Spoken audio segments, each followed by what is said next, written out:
জমিনে পড়িল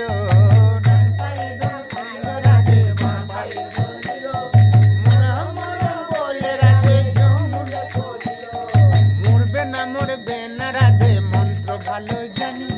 দুই একখানা ধারা দিয়ে বিষ করিব পানি মরবে না রাধে মন্ত্র ভালো জানি দুই একখানা ধারা দিয়ে বিষ করিব পানি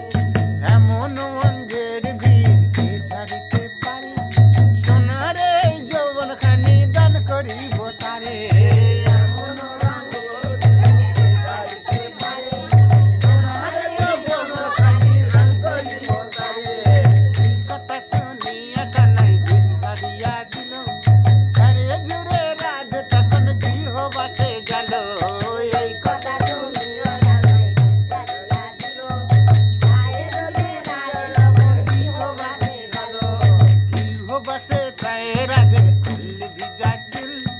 কদম ডাল